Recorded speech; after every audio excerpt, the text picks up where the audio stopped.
شروع اللہ کے نام سے جو بڑا مہربان اور نہایت رحم کرنے والا ہے۔ جہنم آگ کا سمندر ہے، قبر کا عذاب جہنم سے بھی زیادہ ہے۔ جہنم اور قبر کے عذاب سے نجات اس تسبیح میں ہے۔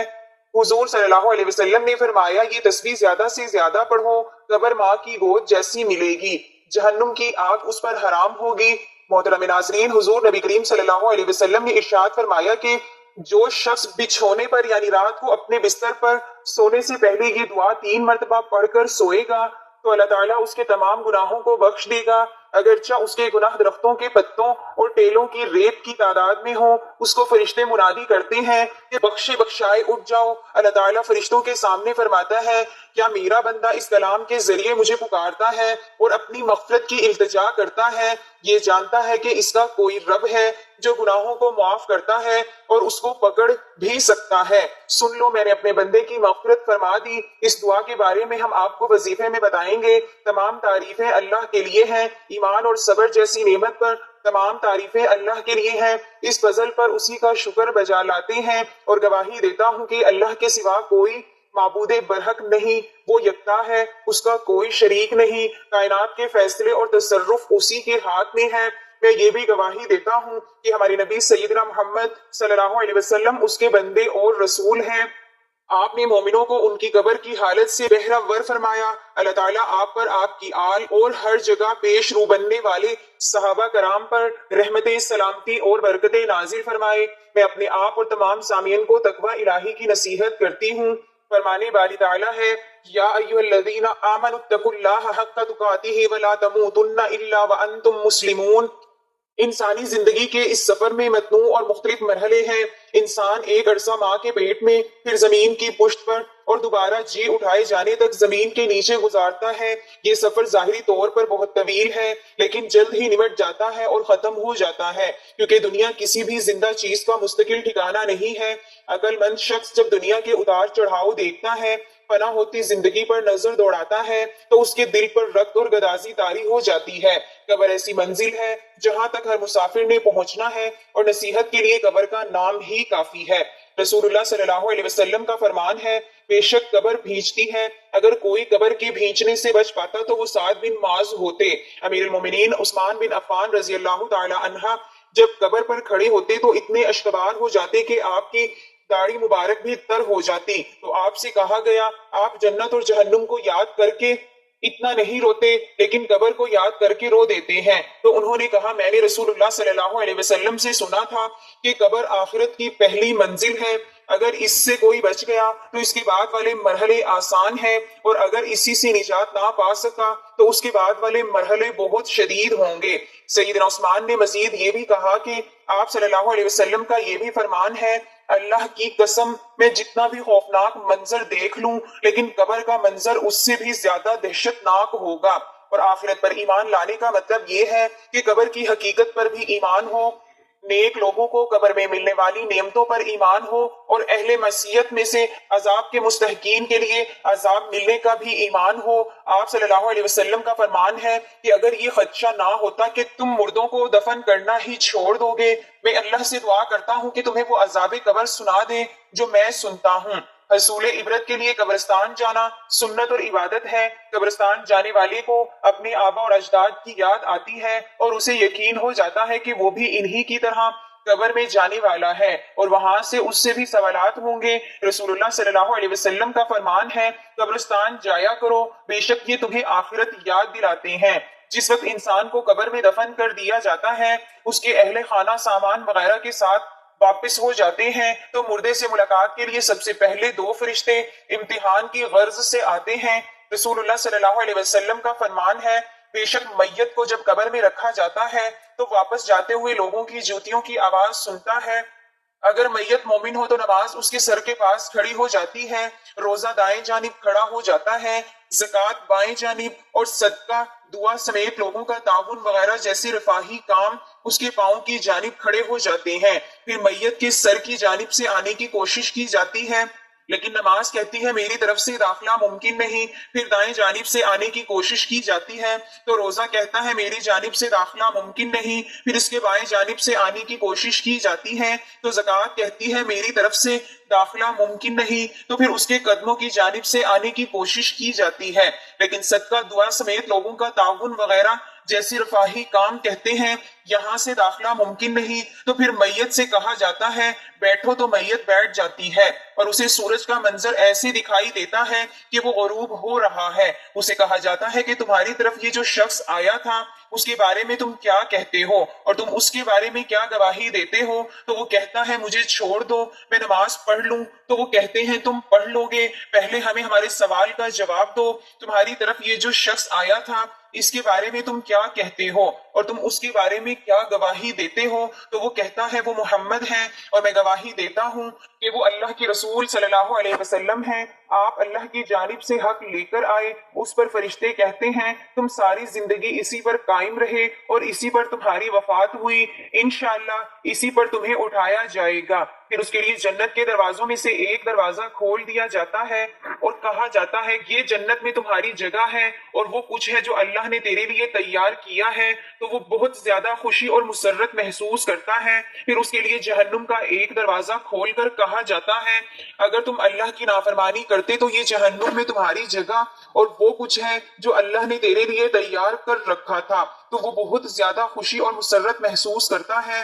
پھر اس کے لیے قبر کو 70 ہاتھ تک فراخ کر دیا جاتا ہے، قبر کو منور کر دیا جاتا ہے اور اس کا جسم ویسے ہی لوٹایا جاتا ہے جیسے وہ شروع میں تھا، اس کی روح کو پاکیزہ پرندوں میں شامل کر دیا جاتا ہے، یہ پرندے جنت کے درختوں میں رہتے ہیں، یہی اللہ تعالیٰ کے فرمان کا مطلب ہے یثبت اللہ الذین آمنوا بالقول الثابت فی الحیات الدنیا وفی الآخرہ، اللہ تعالیٰ ایمان لانے والوں کو قول ثابت کے ذریعے دنیا اور آخرت کی زندگی میں ثابت قدم بناتا ہے، اور جب کافر کے سر کی جانب سے آنے کی کوشش کی جاتی ہے تو کوئی چیز مانع نہیں ہوتی، پھر دائیں جانب سے اس کے پاس آیا جاتا ہے تو کوئی چیز رکاوٹ نہیں بنتی، پھر بائیں جانب سے آیا جاتا ہے تو کوئی رکاوٹ نہیں آتی، پھر قدموں کی جانب سے آیا جاتا ہے تو کچھ رکاوٹ نہیں ہوتی، پھر اسے کہا جاتا ہے اٹھ کر بیٹھو تو وہ رعب اور دہشت کی حالت میں اٹھ کر بیٹھ جاتا ہے، اسے کہا جاتا ہے تمہارے ہاں یہ جو شخص تھا اس کے بارے میں تم کیا کہتے ہو اور تم اس کے بارے میں کیا گواہی دیتے ہو،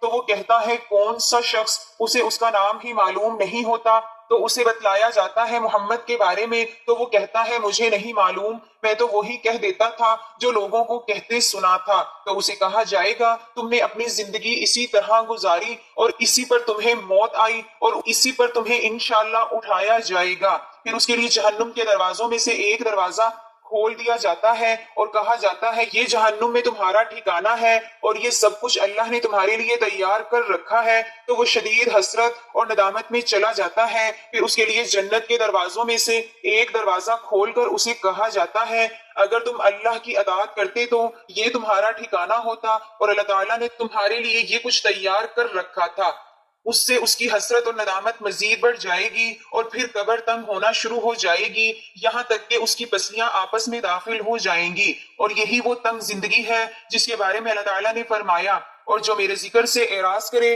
تو اس کے لیے تنگ زندگی ہے اور ہم اسے روز قیامت اندھا کر کے اٹھائیں گے۔ اسے طبرانی نے معجم الاوسط میں اور ابن حبان نے صحیح ابن حبان میں روایت کیا ہے۔ محترم ناظرین، عقل مند شخص موت سے پہلے موت کی تیاری کرتے ہوئے اپنے آپ کو قبر کے لیے تیار کرتا ہے، اپنی قبر کو نیک اعمال اور ایمان سے بھر دیتا ہے تاکہ اس کی قبر جنت کا باغیچہ بن جائے۔ رسول اللہ صلی اللہ علیہ وسلم کا فرمان ہے مومن کی موت کے بعد مومن کو جو کچھ پہنچتا رہتا ہے وہ یہ ہے علم جو دوسروں کو سکھایا اور اسے پھیلایا، نیک اولاد چھوڑ جائے، قرآن مجید وراثت میں ترک کرے یا مسجد بنائی جائے یا مسافر خانہ تعمیر کر دے یا نہر کھدوا دے یا اپنی زندگی میں صحت کی حالت میں ذاتی مال سے صدقہ کر جائے تو یہ مومن کی موت کے بعد اسے پہنچتا رہتا ہے۔ موت کو کثرت سے یاد کرنے والا شخص اپنی قبر کو عمل صالحہ سے بھرتا ہے کیونکہ اسے یقین ہے کہ اگر صبح ہو گئی تو نیکی کے لیے شام کا انتظار نہیں بنتا اور اگر شام ہو گئی ہے تو صبح کا انتظار سود مند نہیں، اس لیے عبادت اور بندگی کے لیے تاخیر نہیں کرتا مبادا کوئی رکاوٹ کھڑی ہو جائے۔ یہ دیکھیں کہ سیدنا عمر بن عاص رضی اللہ تعالی عنہ ایک میت کو دفن ہوتے دیکھتے ہیں تو جلدی سے مسجد جا کر 2 رکعت ادا کرتے ہیں۔ تو ان سے پوچھا گیا آپ نے ایسا کیوں کیا؟ تو کہنے لگے مجھے قبرستان میں اللہ کا ایک فرمان یاد کروا دیا، وَحِيلَ بَيْنَهُمْ وَبَيْنَ مَا يَشْتَهُونَ، ان کے درمیان اور ان کی چاہتوں کے درمیان رکاوٹ حائل کر دی گئی، تو میں نے نماز پڑھ لی، مبادہ میرے اور نماز کے درمیان کوئی رکاوٹ کھڑی نہ ہو جائے۔ جو شخص چاہتا ہے کہ قبر میں اس کا کوئی ساتھی ہو جو تنہائی میں اس کا دل بہلائے، اس کی قبر کو منور کر دے، اداسی چھٹ جائے، تو وہ قرآن کریم کو لازمی پکڑے۔ قبر کے سوالات اور عذاب سے بچنے کے اسباب میں یہ بھی شامل ہے کہ ہمیشگی کے ساتھ سورۃ ملک کی تلاوت کی جائے اور اس کے تقاضوں کو پورا کیا جائے۔ قبر میں تمہارا مسئلہ مومنوں کے تمہارے لیے استغفار اور دعا کرنے سے مضبوط ہو جاتا ہے۔ چنانچہ رسول اللہ صلی اللہ علیہ وسلم جب میت کو دفن کر کے فارغ ہوتے تو اس کی قبر پر کھڑے ہو کر فرماتے، تم اپنے بھائی کے لیے بخشش طلب کرو اور ثابت قدمی کا سوال کرو، کیونکہ اس سے اب سوال کیے جا رہے ہیں۔ اگر آپ بھی اپنے آپ کو عذاب قبر سے تحفظ دینا چاہتے ہیں تو ہر نماز میں عذاب قبر سے تحفظ کی دعا مانگے، جیسے کہ رسول اللہ صلی اللہ علیہ وسلم فرمایا کرتے تھے، یا اللہ میں تیری پناہ مانگتا ہوں قبر کے عذاب سے، جہنم کے عذاب سے، اور زندگی اور موت کے فتنوں سے اور دجال کے فتنے سے۔ اللہ تعالیٰ میرے اور آپ سب کے لیے قرآن کریم کو بابرکت بنائے۔ اللہ تعالیٰ مجھے اور آپ سب کو اس کی حکمت بھری نصیحتوں سے مستفید ہونے کی توفیق دے۔ میں اپنی بات کو اسی پر ختم کرتے ہوئے اللہ سے اپنے اور تمام مسلمانوں کے گناہوں کی بخشش چاہتی ہوں۔ آپ سب بھی اسی سے اپنے گناہوں کی بخشش مانگے، وہی بخشنے والا اور نہایت رحم کرنے والا ہے۔ محترم ناظرین، اب چلتے ہیں وظیفے کی جانب۔ محترم ناظرین، رات کو سونے سے پہلے 3 مرتبہ یہ دعا پڑھیں۔ تو وہ دعا یہ ہے، رسول اللہ صلی اللہ علیہ وسلم کے آزاد کردہ غلام زید رضی اللہ تعالی عنہ روایت کرتے ہوئے بیان کرتے ہیں کہ رسول اللہ صلی اللہ علیہ وسلم نے فرمایا، جو شخص یہ دعا پڑھے، استغفر اللہ الذی لا الہ الا هو الحی القیوم واتوب الیہ، میں اللہ تعالیٰ سے بخشش طلب کرتا ہوں جس کے سوا کوئی معبود برحق نہیں، وہ زندہ ہے، قائم رکھنے والا ہے، اور میں اسی سے توبہ کرتا ہوں، اس کی مغفرت کر دی جاتی ہے اگرچہ وہ میدان جہاد سے ہی فرار کیوں نہ ہوا ہو۔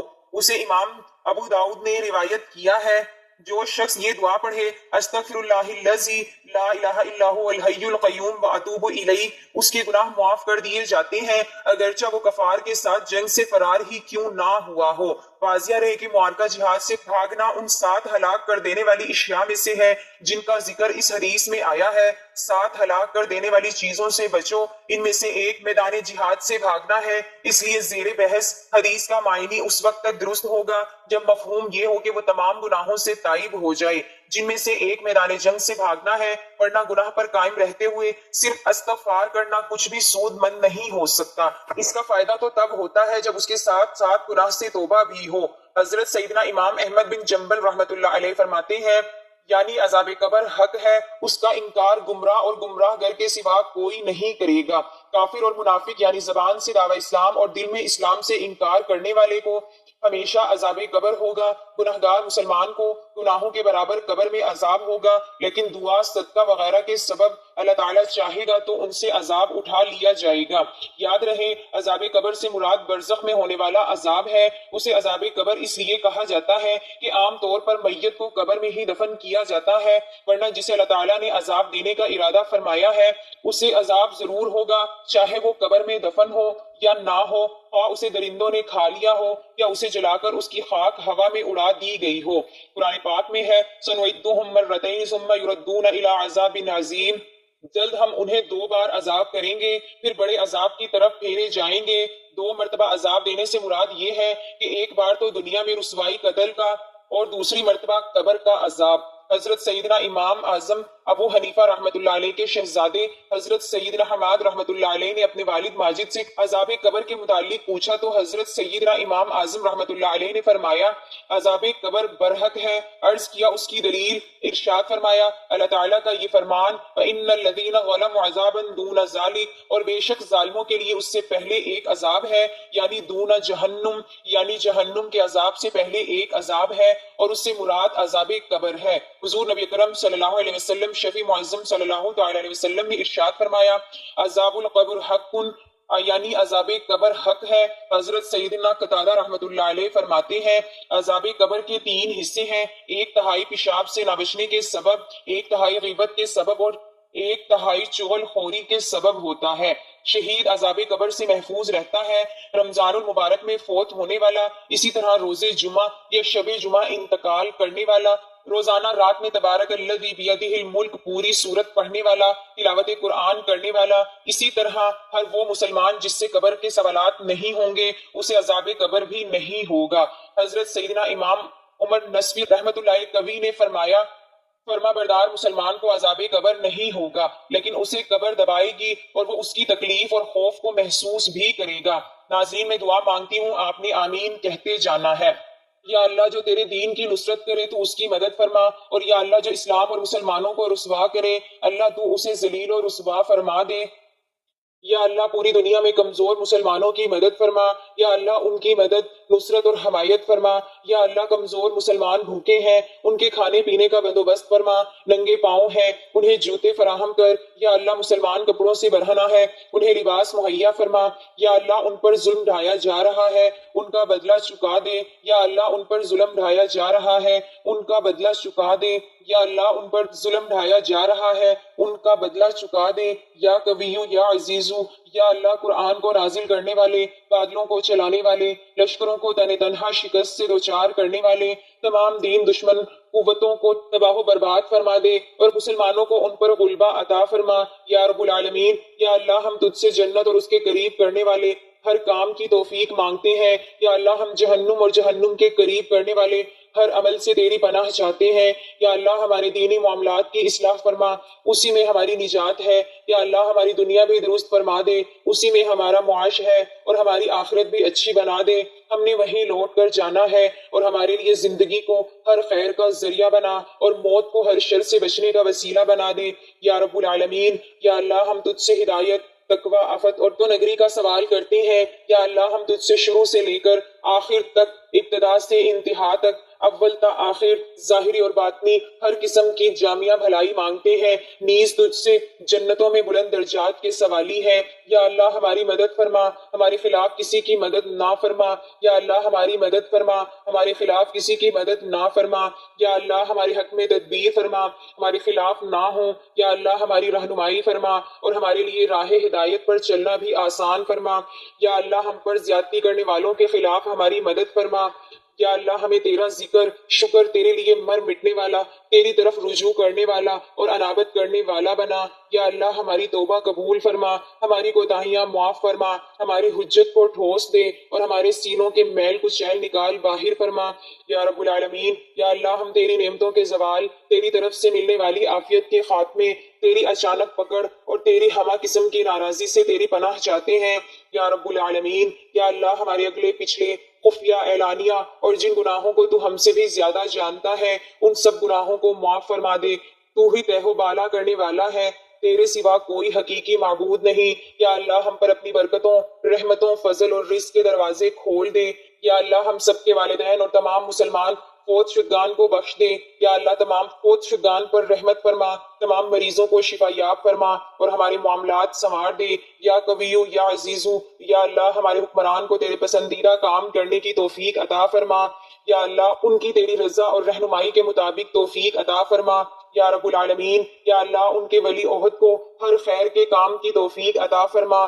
یا ارحم الراحمین، یا اللہ تمام مسلمان حکمرانوں کو کتاب و سنت کے نفاذ کی توفیق عطا فرما۔ یا رب العالمین، ربنا ظلمنا انفسنا وان لم تغفر لنا وترحمنا لنکونن من الخاسرین۔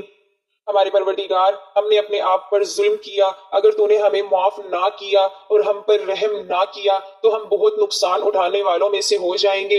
اے ہمارے پروردگار، ہمیں بھی بخش دے اور ہمارے ان بھائیوں کو بھی جو ہم سے پہلے ایمان لائے تھے، اور جو لوگ ایمان لائے ہیں ان کے لیے ہمارے دلوں میں کدورت نہ رہنے دے۔ اے ہمارے پروردگار، تو بڑا مہربان اور رحم کرنے والا ہے۔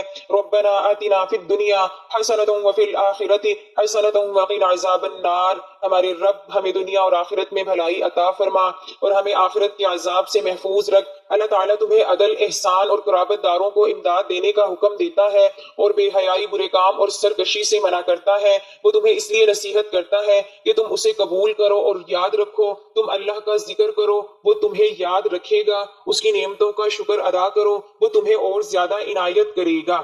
اللہ کی یاد بہت ہی بڑی عبادت ہے اور اللہ تعالیٰ تمہارے تمام اعمال سے بخوبی واقف ہے۔ اللہ ہم سب کا حامی و ناصر ہو، آمین ثم آمین، جزاک اللہ۔